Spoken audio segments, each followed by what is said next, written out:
खलीफा हारून रशीद अब्बासी खानदान का 5वां खलीफा था। अब्बासियों ने तवील अरसे तक इस्लामी दुनिया पर हुकूमत की, लेकिन इनमें से शोहरत सिर्फ हारून रशीद को नसीब हुई।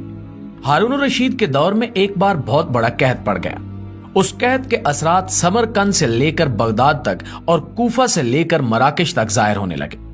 हारून रशीद ने उस कहत से निमटने के लिए तमाम तदबीरें आजमा ली। उसने गल्ले के गोदाम खोल दिए, टैक्स माफ कर दिए, पूरी सल्तनत में सरकारी लंगर खाने कायम कर दिए और तमाम उमरा और ताजरों को मुतासरीन की मदद के लिए मोबिलाइज कर दिया। लेकिन इसके बावजूद अवाम के हालात ठीक ना हो सके। एक रात हारून रशीद शदीद परेशानी में था, उसे नींद नहीं आ रही थी।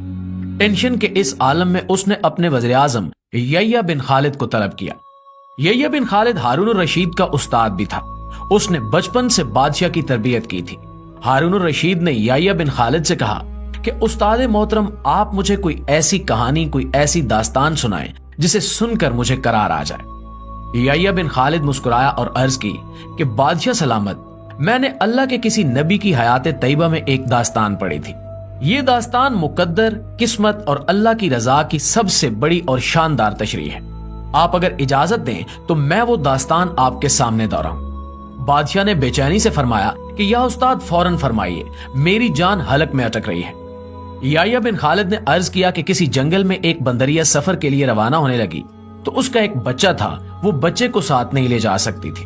चुनांचे वो शेर के पास गई और उससे अर्ज की कि जनाब, आप जंगल के बादशाह हैं, मैं सफर पर रवाना होने लगी हूँ, मेरी ख्वाहिश है कि आप मेरे बच्चे की हिफाजत अपने जिम्मे ले लें। शेर ने हामी भर ली। बंदरिया ने अपना बच्चा शेर के हवाले कर दिया।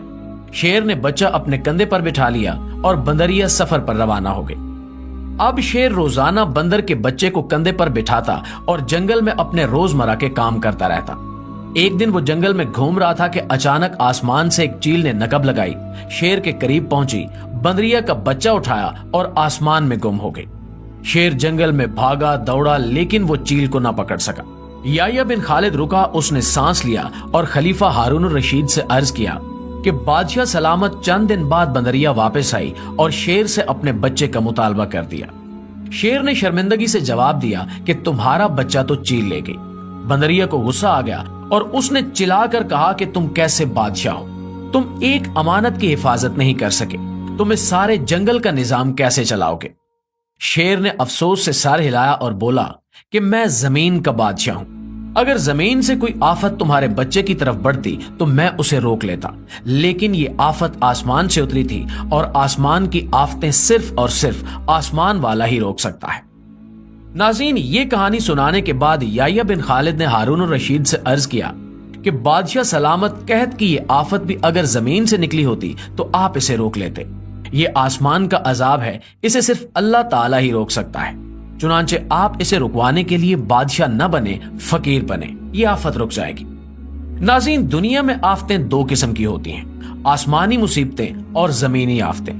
आसमानी आफत से बचने के लिए अल्लाह ताला का राजी होना जरूरी होता है, जबकि जमीनी आफत से बचाव के लिए इंसानों का मुत्तहिद होना, वसाइल का भरपूर इस्तेमाल और हुक्मरानों का इखलास दरकार होता है। यह्या बिन खालिद ने हारून रशीद को कहा था कि बादशाह सलामत, आसमानी आफतें उस वक्त तक खत्म नहीं होती जब तक इंसान अपने रब को राजी नहीं कर लेता। आप इस आफत का मुकाबला बादशाह बनकर नहीं कर सकेंगे, चुनांचे आप फकीर बन जाइए, अल्लाह के हुजूर गिर जाइए, इससे तौबा कीजिए, इससे मदद मांगिए।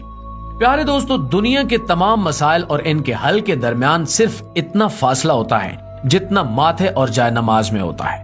लेकिन अफसोस, हम अपने मसाइल के हल के लिए समंदर पार तो जा सकते हैं, लेकिन माथे और जाय नमाज के दरमियान मौजूद चंद इंच का फासला तय नहीं कर सकते। दोस्तों, चलते चलते एक अर्ज करता चलूं कि अगर कभी कोई वीडियो, कॉल, वाकया, कहानी या तहरीर अच्छी लगे तो उसे देखने या मुताला करने के बाद थोड़ी सी ज़हमत फरमाकर अपने दोस्तों के साथ शेयर जरूर किया कीजिए। इसमें बमुश्किल आपका एक लम्हा सर्फ होगा, लेकिन हो सकता है कि उस एक लम्हे की उठाई हुई तकलीफ से आपकी शेयर करदा वीडियोस लोगों के लिए सबक आमेज साबित हों। इंशाल्लाह आपसे मुलाकात होती है अगली वीडियो में, तब तक अपना ढेर सारा ख्याल रखिएगा। अल्लाह निगहबान।